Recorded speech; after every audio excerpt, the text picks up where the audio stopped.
Deuxième partie de ce cours, l'État transforme la puissance qu'on lui confère. Alors, on va d'abord voir un concept très important qui est celui de raison d'État. Ça sera notre grand A, la raison d'État. On va commencer par rappeler que l'État se trouve dans un statut un peu ambigu, puisque à la fois il ne peut pas trop dépasser la volonté des individus au risque d'être mis en péril et d'être confronté à une révolte, et en même temps, il doit transformer la puissance que lui donnent les individus pour imposer son autorité et les contraindre. Si je le dis de façon un peu triviale, l'État doit être suffisamment sévère pour pouvoir être légitime et pour pouvoir être respecté, et en même temps, l'État ne doit pas être trop sévère, sinon il y a un risque de révolte et plus personne ne va lui obéir, il va se faire renverser. Donc il est sur un équilibre précaire, il doit trouver un juste milieu. Pendant longtemps, l'État n'avait pas vraiment ce problème puisqu'il était doté d'une supériorité qui était associée au divin. On peut penser par exemple à la monarchie de droit divin. Le pouvoir du souverain était légitimé par la volonté de Dieu. On disait que c'était Dieu qui avait choisi le roi et sa descendance pour incarner le pouvoir sur terre. Du coup, pendant très longtemps, l'État a eu un caractère sacré. Cette sacralisation de l'État, elle est remise en question par Machiavel. Machiavel, c'est un philosophe italien du XVe siècle. Machiavel sécularise la notion d'État, ça veut dire qu'il la fait sortir du domaine religieux, puisque pour lui, l'État n'est rien de divin, il ne fait que répondre aux besoins de sécurité des hommes. L'État est un outil d'organisation créé par les hommes et pour les hommes, il est donc immanent.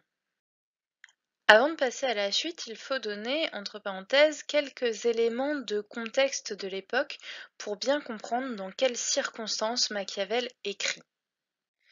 À cette époque, en Italie, eh bien, il y a une grande période d'instabilité politique. En fait, il y a beaucoup de renversements à chaque fois qu'un gouvernement est mis en place, et puis les guerres civiles se multiplient.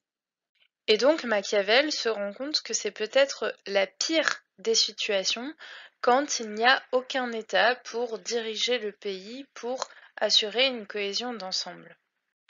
Il vaut mieux un mauvais État que pas d'État du tout, parce que ça conduit à la guerre civile. Donc, reprenons, je ferme la parenthèse, et on comprend pourquoi Machiavel va affirmer que le rôle de l'État, c'est de perdurer à tout prix pour assurer la cohésion et la sécurité de la société. Ce qui fait que du coup, tous les moyens vont être justifiés pour faire perdurer l'État. Qu'importe ces moyens, qu'importe la morale. Et c'est cela qu'on appelle raison d'État. Vous avez la définition dans le petit encadré à droite. La raison d'État, c'est l'État qui s'autorise à violer le droit, entre parenthèses, droit qu'il a lui-même instauré, au nom d'un critère supérieur qui est sa préservation. Autrement dit, quand l'État est en danger, il a le droit de faire absolument tout ce qu'il veut, y compris d'enfreindre ses propres lois, pour l'être préservé. Je vous demande de faire attention au dernier point. J'ai écrit l'État n'est pas immoral, mais amoral. Pourquoi je précise cela? C'est parce qu'on a eu tendance à faire une lecture un peu biaisée des théories de Machiavel. On a eu tendance à dire que selon Machiavel, l'État devait presque faire exprès d'être immoral, il devait presque faire exprès de ne pas respecter les lois, il devait presque faire exprès d'assassiner les gens, de faire la guerre, etc.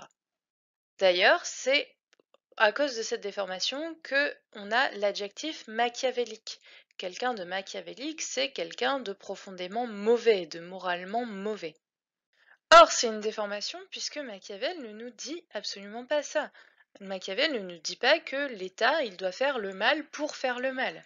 Machiavel, il dit que dans les quelques circonstances, dans les quelques cas où l'existence de l'État est en danger, alors il peut se passer de respecter les lois.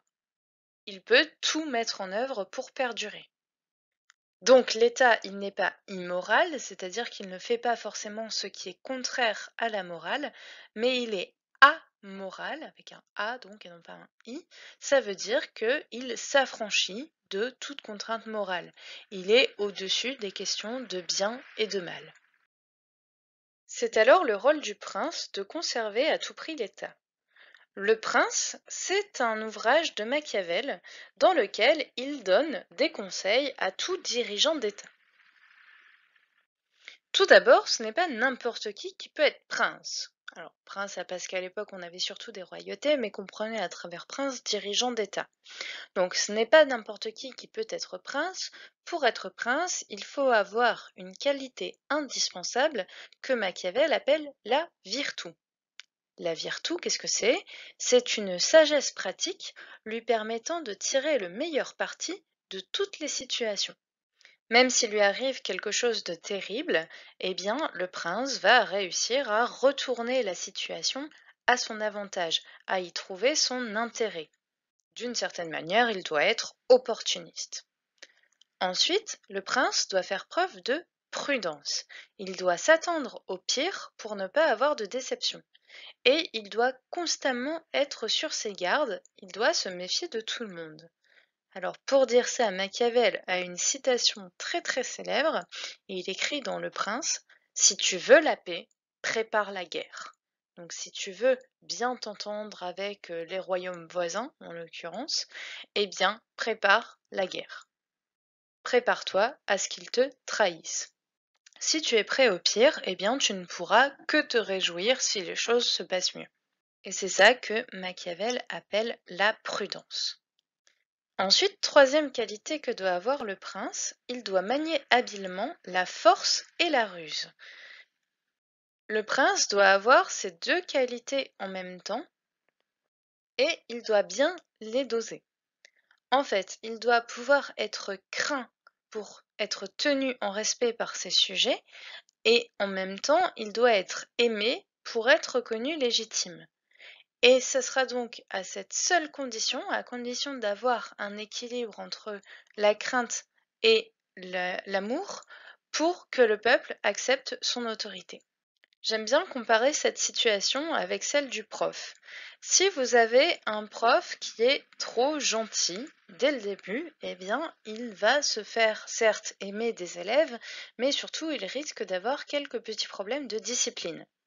À l'inverse, si vous avez un prof qui est toujours trop strict, eh bien, il ne va pas être aimé des élèves et c'est pas sûr que le cours se passe très bien. Donc, comme pour le dirigeant politique, eh bien, le prof, il doit trouver l'équilibre entre être craint des élèves, leur faire un petit peu peur pour qu'il ait de l'autorité, et puis être aimé pour que le cours se passe bien. Si on suit donc la théorie de Machiavel, non, nous ne sommes pas l'État, l'État n'est pas le peuple, l'État c'est une entité abstraite qui doit perdurer à tout prix, et le prince, ou plus généralement le dirigeant, se porte garant de cette perduration. Je voudrais maintenant faire le point sur deux concepts. Le premier, c'est le concept de souverain. Le souverain, qu'est-ce que c'est? C'est celui qui possède le pouvoir. Le souverain a donc pour tâche de défendre cette entité abstraite qu'est l'État, et donc indirectement à travers l'État l'intérêt du peuple. Ce qui est important de noter, c'est que le souverain, c'est pas forcément une personne. Par exemple, on dit en France que le droit est souverain, ce sont nos lois qui priment. Et enfin, le souverain doit gouverner de la façon la plus neutre possible pour rendre des arbitrages en cas de conflit et ainsi faire respecter l'intérêt commun. Deuxième concept, gouverner. Gouverner, c'est intéressant de se pencher sur l'origine puisque, au sens propre, gouverner, c'est tenir le gouvernail dans un bateau. De là, le sens figuré, c'est faire tenir un ensemble, faire en sorte qu'il progresse de façon ordonnée et périclitée. Tenir le gouvernail d'un bateau, c'est à la fois faire en sorte que le bateau d'un seul bloc avance dans le même sens, mais c'est aussi faire en sorte que l'équipe de marins à bord soit chacun à son poste et ne fasse pas n'importe quoi. Et donc gouverner un État, c'est pareil, c'est faire en sorte que la société, elle reste unies et qu'elles obéissent aux mêmes lois, qu'elles restent ordonnées. Et le gouvernement, comme le souverain, il n'a qu'un seul but, faire en sorte que l'État perdure, quels que soient les événements et les crises qu'il traverse. Passons maintenant au grand B, du pouvoir à la domination. Ce qui prime donc, c'est que l'État perdure, peu importe les moyens mis en œuvre pour y arriver. L'intérêt premier, c'est celui de la société. Max Weber, sociologue allemand du début du XXe siècle, a ainsi affirmé, dans la continuité des idées de Machiavel, que l'État a le monopole de la violence légitime. Alors, on va expliquer cette phrase en plusieurs points. Déjà, ça veut dire que l'État est le seul à avoir le droit d'utiliser la violence, par exemple de faire la guerre, d'avoir recours à la peine de mort, etc., alors même qu'il interdit ses actes à ses propres sujets. Cette violence, elle est légitime, c'est-à-dire qu'on ne la condamne pas moralement, on l'accepte d'un point de vue de notre morale, par le fait que l'intérêt de l'État est supérieur. Ça veut dire que l'État a d'une certaine manière un droit de vie ou de mort sur ces sujets, dès lors qu'il invoque le motif de la mise en péril de son autorité. Mais pour Weber, l'État transforme le pouvoir qu'on lui confère en domination. Alors, précisons ces deux définitions. Le pouvoir, c'est ce qui peut légitimement limiter la puissance des individus, alors que la domination, c'est exercer une force pour limiter la puissance des individus, mais sans approbation de leur part. Donc dans le cas du pouvoir, les individus sont d'accord pour qu'on les dirige. Dans le cas de la domination, les individus n'ont pas vraiment eu leur mot à dire. Max Weber nous dit qu'il existe trois types de domination. Le premier type, c'est la domination traditionnelle. C'est celle qui se produit quand les individus obéissent par esprit de tradition ou par habitude. Par exemple, dans une société patriarcale, on obéit par habitude à l'autorité du père. Ensuite, le deuxième type de domination, c'est la domination charismatique.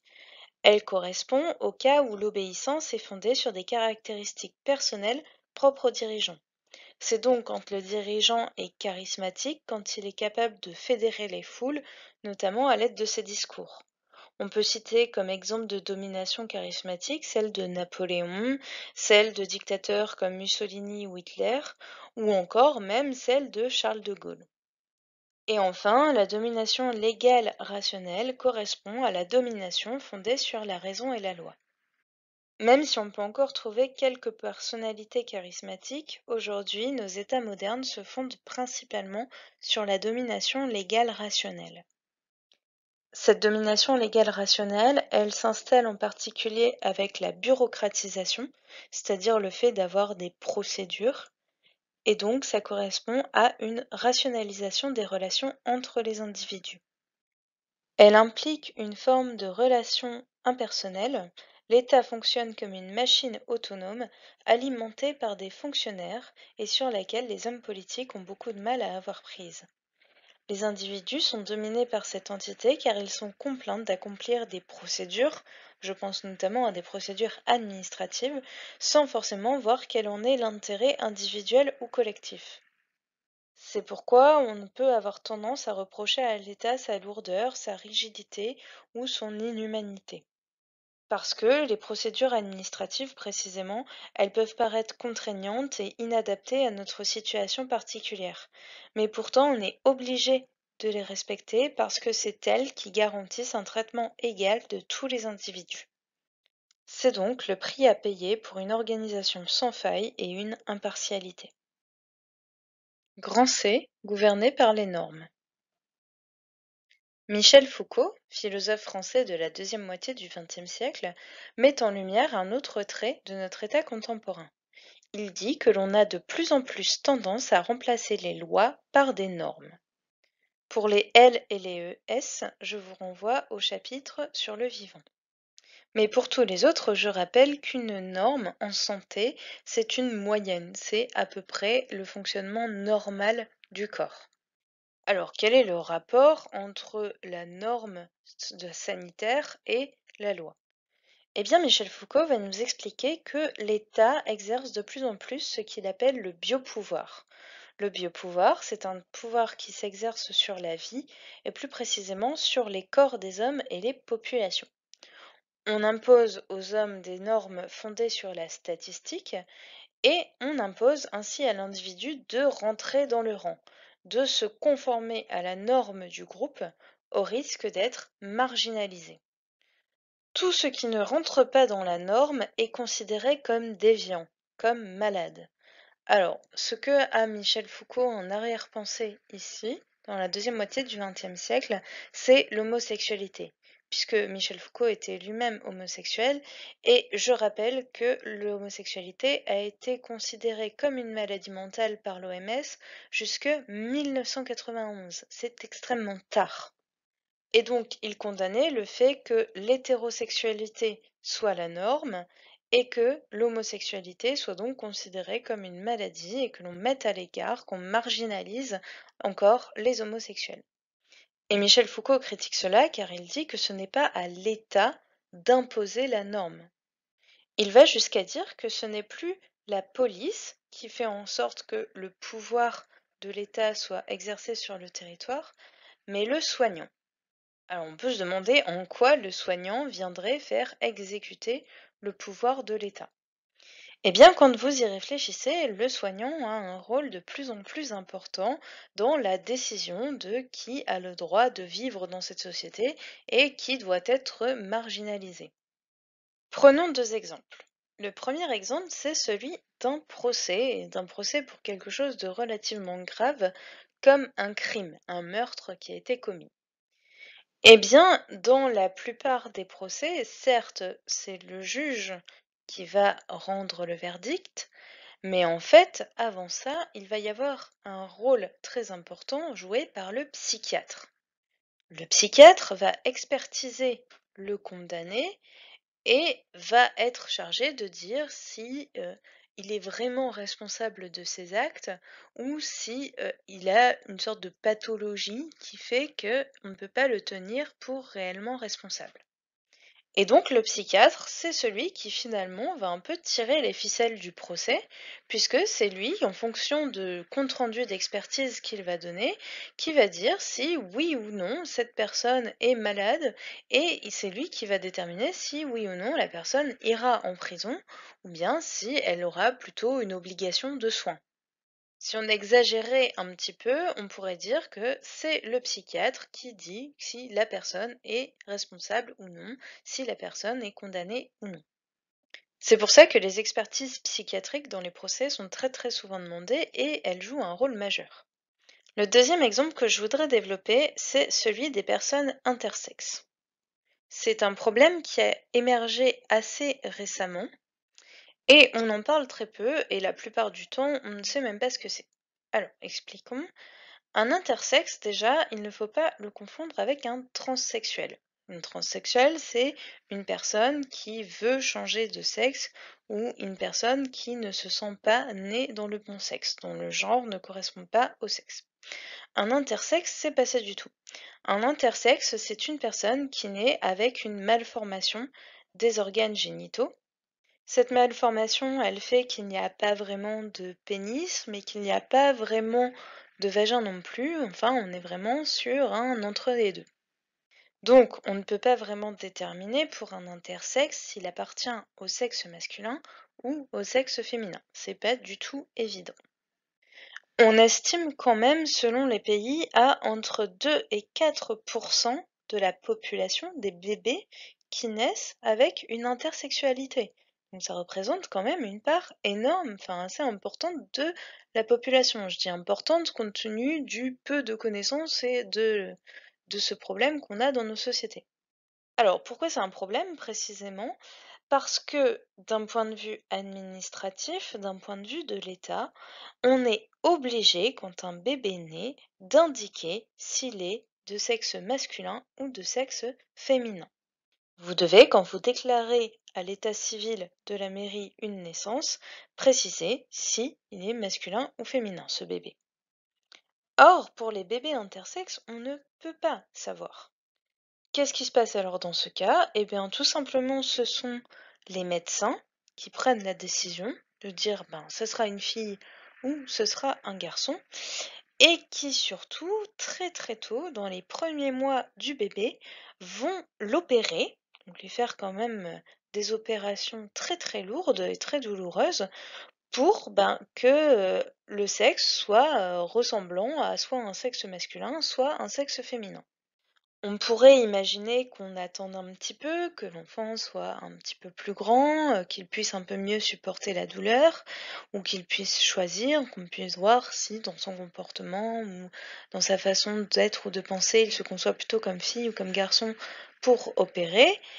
Eh bien non, là ce qu'on fait, c'est qu'on opère très très jeune, on le fait presque tout de suite. Pourquoi? Parce que l'administration nous oblige à assigner un sexe à l'enfant. Il faut impérativement que la réalité colle à une carte d'identité, si je schématise.